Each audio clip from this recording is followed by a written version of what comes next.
በስመ አብ ወወልድ ወመንፈስ ቅዱስ አሃዱ አምላክ አሚን። እንበለ ደዌ ወሕማም እንበለ ጻማ ወድካም አመ ከመዮም ያብጽሐን ያብጽሕክሙ ለብርሃነ ትንሣኤሁ እግዚአብሔር በፈሳው ሰላም አሚን። ያለ ደዌና ያለ ሕማም ያለ ጻማና ያለ ድካም እግዚአብሔር ለትንሣኤ ብርሃን እንደ ዛሬው ቀን በደስታና በፍቅር በአንድነት ያደርሰን ያደርሳችሁ አሚን። በውጭም በሀገር ውስጥ ያላችሁ የተወደዳችሁ የእግዚአብሔር ቤተሰቦች የወለላይቱ እመቤት የድንግል ማርያም የአስራት የቃል ኪዳን ልጆች በያላችሁበት የክርስቶስ ሰላም ይድረሳችሁ።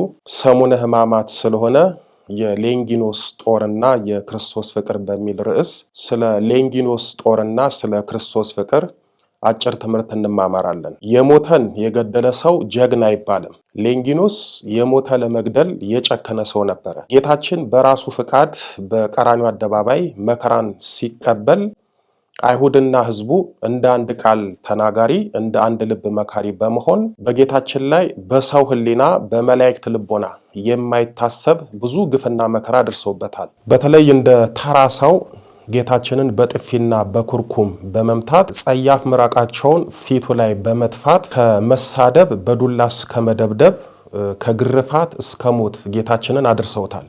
ጌታም በራሱ ፍቃድ ነፍሱን ከስጋው ለይቶ የከበረውን ስጋ በመስቀል ላይ ትቶ ባለበት ሰዓት በጣም የሚገርመው ሌንጊኖስ በቀራንዮ አልነበረም። አንዳንዴ በሕይወታችሁ ያልነበሩ ሰዎች የሕይወታችሁን ጎን ወቅተው ሰብረው ለመከራና ለፈተና ይዳርጓቸዋል። ሌንጊኖስ ከሮማ ወታደሮች አንዱ የነበረ ሲሆን በተለይ በባህሪው ከሰው ጋር በነገር መቀላቀል አይወድም ነበር። በዚህ ምክንያት በጌታ ሞት አልገባም አልተባበርም በማለት በዱር ተደብቆ አለ። አንዳንድ ሰዎች አሉ እከሌን ወይም እከሊትን እንጉዳ ሕይወታቸውን እናበላሽ ሲባሉ በሰው ጣልቃ ላለመግባት የሰውን ሕይወት ላለማበላሸት እንደ ሌንጊኖስ ከነገሩ የለሁበትም በማለት ዞር የሚሉ ድንቅ ሰዎች አሉ። ሌንጊኖስ ከአይሁድ ጋር በጌታ መከራ አልተባበርም ብሎ በዱር ውሎ ማምሻውን ከዱር ተመልሶ ስለ ጌታ ሁኔታ ሲጠይቅ እሱማ ሞት አሉት። አይሁድና ሮማውያን በጌታ ሞት ያልገባውን ወይም ያልተባበረውን እንደ ንጉሥ ጠላት አድርገው ያዩ ስለነበር ከነሱ ላለመውጣት ላለመለየት ፈልጎ በፈረሱ ወደ ቀራንዮ ተራራ ገስግሶ ወጥቶ የሮማ ወታደሮች የሁለቱን ወንበዴዎች ጭኖቻቸውን ሲሰብሩ አይቶሱም ጌታ ከሞተ አልጎዳም፣ ጎኑን በጦር በወጋውም ሕማም አይሰማውም፣ ስለዚህ እኔስ ለምን ይቅርብኝ በማለት ጦሩን ነድሎ የጌታን የቀኝ ጎኑን በጦር ጎልጉሎ ወጋው። በነገራችን ላይ ጌታችን ቀኝ ጎኑን የተወጋው አስቀድሞ አባታችን አዳም ከገነት በተባረረ ጊዜ ሰይጣን አዳም ላይ ድንጋይ ወርውሮ የአዳምን ጎኑን ሰብሮና አድምቶት ነበር። በዚህ የተነሳ አባታችን አዳም ምርር ብሎ አልቅሶ ሰይጣን በድንጋይ ከሰበረው ጎኑ የፈሰሰውን ደሙን ሰይጣን በመታው ድንጋይ ለውሶ ወደ እግዚአብሔር የደረሰብኝን እይልኝ ብሎ አለቀሰ። በዚህ ጊዜ እግዚአብሔር ወልድ ጌታችን ሰይጣን በድንጋይ ጎንህን እንደሰበረና ደምህን እንዳፈሰሰ እኔም ከልጅ ልጅ ተወልጄ በቀራንዮ አደባባይ ተሰቅዬ ልክ እንዳንተ ጎኔን በጦር ተወግቼ ደሜን አፍስሼ አድንሃለሁ እንጂ አንተ ባቀረብከው ከጎንህ በፈሰሰው ደም አትድንም ብሎት ነበረ። ለዚህ ነው ጌታችን ጎኑን በጦር የተወጋው። ሌንጊኖስ አስቀድሞ አንድ አይና ወይም አይኑ የጠፋ ሰው ስለነበረ የጌታችንን ጎን በጦር ሲወጋው የጌታ የደመ መለኮቱ ፍንጣሪ ጌታ ባወቀ የጠፋ አይኑን ቢነካው ብርሃንን ተጎናጽፎ ፍቅርንና ድህነትን አትርፎ የጠፋው አይኑ በርቶለት ተመልሷል። የሌንጊኖስ አመጣጥ ለጥፋት የጌታ መልስ ግን ቸርነትና ድነት ነበር። ይህ ምን ያስተምረናል ካልን በሕይወታችን የጎዱንን ሰዎች በሕይወታችን ችግር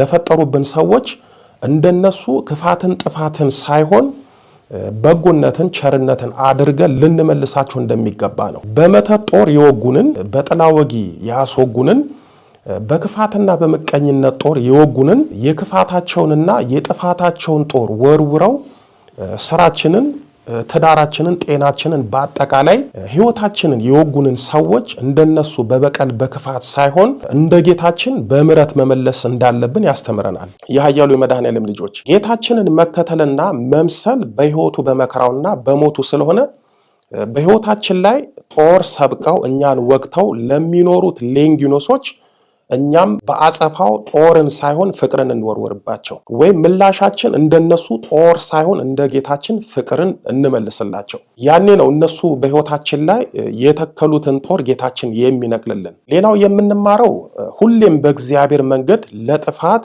ለበደል ብንሰለፍ በክርስቶስ መዳፍ በመታቀፍ ስለምንኖር እሱ እንደ ሌንጊኖስ ይፈልገናል። እኛ ሕጉን ለማፍረስ የእርሱ የሆነውን ለማጥፋት ብንሮጥ ጌታችን ደግሞ በፍቅር ወጥመድ በማጥመድ ይይዘናል። ዛሬም ብዙ ሌንጊኖሶች አለን። በጥፋትና በኃጢአት ጎዳና ስንሮጥ፣ በዝሙትና በየጠንቋይ ቤት ስንርመጠመጥ ከርመን ጌታ በቸርነቱ ስቦን የራሱ ያደረገን ብዙ አለን። ሌንጊኖስ ስለ ጌታችን አምላክነት ስላላወቀ ጦሩን በጌታ ላይ ሰበቀ። ዛሬ ደግሞ እኛ የጌታን አምላክነት አውቀን የጽድቅን ሳይሆን የኃጢአትን ጦር ሰብቀን ክፋትን ታጥቀን የተነሳን ብዙ አለን። ሌንጊኖስ ባለማወቅ የአይሁድ ተባባሪ ሆኖ ነበረ። ዛሬ ደግሞ እኛ እያወቅን የሰይጣንና የክፎች ተባባሪ ሆነናል። ጌታ የሞተላቸው ሌንጊኖሶች ዛሬም ጌታን በምንፍቅናና በክህደት ጦር እየወጉት ነው። በጣም የሚገርማችሁ ተፍጻሜተ ሰማዕት ጴጥሮስ የሚባል ትልቅ አባት አለ። ተፍጻሜተ ሰማዕት ጴጥሮስ ሌሊት ጸሎቱን ጨርሶ በተኛ ጊዜ ፊቱ እንደ ፀሐይ የሚያበራና እስከ እግሩ ድረስ ረጅም ልብስ የለበሰ አንድ ወጣት ወደ እርሱ ሲገባ አየ። ልብሱም ተቀዶ የተቀደደውን ልብስ ቁራጭ በእጁ ይዞ አየው። ተፍጻሜተ ሰማዕት ጴጥሮስም ልብስህን ማን ቀደደብህ ብሎ በመጮህ ጠየቀው። ያም ወጣት ሰው ልብሴን የቀደደብኝ አርዮስ ነው በማለት ነገረው። ያ በወጣት ሰው የተመሰለው ኃያሉ መድኃኔዓለም ጌታችን መድኃኒታችን ኢየሱስ ክርስቶስ ነው። የኃያሉ መድኃኔዓለም ልጆች የጌታችን ልብስ መቀደድ ምሳሌው አርዮስ ጌታችንን ከሦስቱ አካላት በመለየት ሎቱ ስብሐት ፈጣሪን ፍጡር ነው በማለቱ ነው። ዛሬም እንደ አርዮስ ሎቱ ስብሐት ፍጡር ነው አማላጅ ነው እያሉ የጌታን ልብስ በክደት በመቅደድ እንደ ሌንጊኖስ የጌታን ጎን በሞጋት የሚኖሩ ዛሬም አሉ። አይሁድ በቀራንዮ አደባባይ በጌታ ላይ የፈጸሙትን ግፍና ክደት ዛሬም የሚደግሙት አሉ። እንደ ሌንጊኖስ የጌታን ጎን ዳግም የሚወጉትን በክደት ልባቸውን ያደነደኑትን ሐዋርያው ቅዱስ ጳውሎስ በዕብራውያን መልእክቱ በምዕራፍ 6 ቁጥር 6 ላይ በኋላም የካዱትን እንደገና ለንስሐ እነርሱን ማደስ የማይቻል ነው፣ ለራሳቸው የእግዚአብሔርን ልጅ ይሰቅሉታልና ያዋርዱትማል በማለት ይገልጻቸዋል። በነገራችን ላይ ቅዱስ ጳውሎስ እንዳለው የንስሐ ዕድል እየተሰጣቸው በንስሐ የማይታደሱ ወደ ጌታችን የማይመለሱ አሉ። በዓለምም ሆነው በቤተ ክርስቲያንም ሆነው አገልጋይም ተገልጋይም ሆነው የንስሐ ዕድል እያላቸው ንስሐ የማይገቡ በንስሐ የማይመለሱ በንስሐ የማይታደሱ ኖረው ንስሐ ሳይገቡ ያለ ንስሐ የሚሞቱ ብዙዎች አሉ። ለምን ካል ቅዱስ ጳውሎስ እንዳለው እነሱን በንስሐ መመለስና ማደስ ስለማይቻል።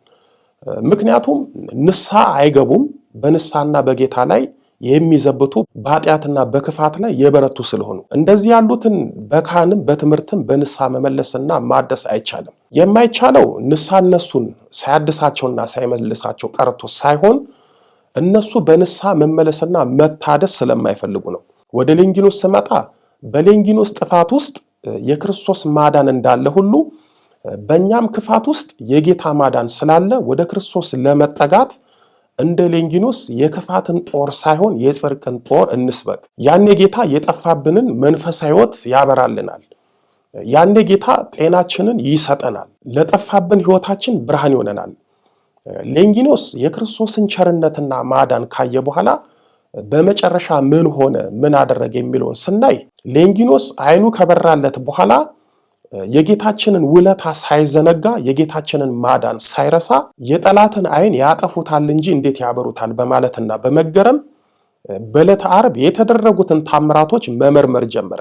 የጌታችንን በሦስተኛው ቀን ከሙታን መነሳት ሲሰማ እውነቱን እንዲያስረዳው ወደ ጌታችን አጥብቆ ጸለየ። በሕይወታችሁ እውነትን የምትረዱት እውነት ከሆነው ከጌታችን ነው።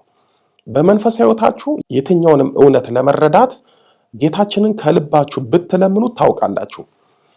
ጌታችንም የሌንጊኖስን ጸሎት ሰምቶ ለሌንጊኖስ ቅዱስ ጴጥሮስን ልኮለት ወንጌልን በሚገባ ተማረ። ሌንጊኖስም በጌታችን ስም መስበክ ወይም ማስተማር ጀመረ። ሌንጊኖስም ስለ ጌታችን በኢየሩሳሌም ሲያስተምር በኢየሩሳሌም የአይሁድና የሮማውያን ተቃውሞ ስለበረታበት ስላስቸገረው ወደ ታናሿ እስያ ወይም ቀጳዶቅያ አሁን ቱርክ ወደምትባል ሀገር ሄዶ ወንጌልን በማስተማሩ ብዙዎችን በክርስቶስ እንዲያምኑ አድርጓቸዋል። በመጨረሻም ወንጌልን በማስተማሩ ተከሶ በቀጳዶቅያ ከተማ አንገቱን በሰይፍ ተቆርጦ በሰማዕትነት ሐምሌ 23 ቀን አርፏል። በፊት የጌታችንን ጎን በጦር የወጋው ሌንጊኖስን ዛሬ አንወቅሰውም።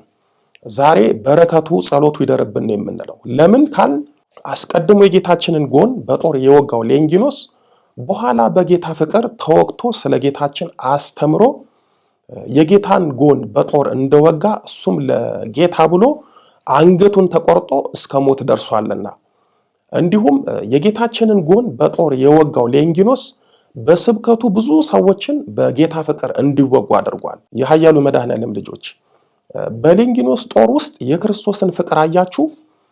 በጥፋታችን በኃጢአታችን በበደላችን ውስጥ ልብ ስለማንል ነው እንጂ ሁል ጊዜ ጌታችን ፍቅር አለ። ጌታችንን እየበደልነው እያሳዘንነው ኃጢአትና ግፍ ስንሰራ እያየ ዝም የሚለን በፍቅር አይኖቹ እያየን እንደ ሌንጊኖስ እየታገሰንና ወደ ራሱ ሊመልሰን ፈልጎ ነው። ኃጢአት በሰራን ቁጥር ጌታችንን በበደልነው ቁጥር እንደ ሌንጊኖስ የጌታችንን ጎን በኃጢአት ጦር እየወጋ ነው። ዝሙት የሚሰራ ሰው ጌታችንን እንደ ሌንጊኖስ የሚወጋ ሰው ነው። ኃጢአትና በደልን የሚሰራ ሰው ጌታችንን እንደ ሌንጊኖስ የሚወጋ ሰው ነው። ቅዱስ ቁርባን ተቀብሎ ኃጢአትን የሚሰራ በደልን የሚዘራ ሰው እንደ ሌንጊኖስ ጌታችንን የሚወጋ ሰው ነው። ሌንጊኖስ የጌታችንን ጎን በጦር አንዴ ነው የወጋው። እኛ በኃጢአት በበደል በክፋት የጌታን ጎን ስንት ይወግተናል። ቀን በቀን ሁል ጊዜ በበደል በክፋት በኃጢአት የጌታችንን ጎን በመውጋት የምንኖር ሰዎች አለን። እንደ ሌንጊኖስ ለሆነው ጌታችን በምሕረቱ በቸርነቱ ለእውነተኛ ንስሐ ያብቃን። በዚህ አጋጣሚ እኔም አርመንያ ሄጄ የሰማዕቱን የቅዱስ ሌንጊኖስን ጥንታዊ የሆነውን እድሜ ጠገቡን የዋሻ ቤተክርስቲያን ለማየትና የሌንጊኖስን ታምረኛ ጸበል ለመጠጣት ችያለሁ። ከዚህ ሁሉ ልቅ ራሱ ሌንጊኖስ የጌታችንን የከበረውን ጎኑን የወጋበትንም ጦር አይቻለሁ። ጌታችን ጎኑን የተወጋበት ጦር ዛሬም ድረስ ሕያው ምስክር ሆኖ በክብር ተቀምጧል፣ ለሰዎችም ይታያል። በነገራችን ላይ ሌንጊኖስ ጌታችንን የወጋበትን ጦር ራሱ አምሳያው ተሰርቶ እዛው ይሸጣል። አንድ ወዳጄ ነው ይሄንን ጌታችን ጎኑን በጦር የተወጋበትን ጦር እዛው ገዝቶ የሰጠኝ። እኔም ለበረከትና ለማስታወሻ እንደምታዩት በጸሎት ቤቴ አስቀምጫለሁ። የሌንጊኖስ ጦርና የክርስቶስ ፍቅር በአጭሩ ይሄንን ይመስላል። ወስብሐት ለእግዚአብሔር ወለወላዲቱ ድንግል ወለመስቀሉ ክቡር። ይቆየን።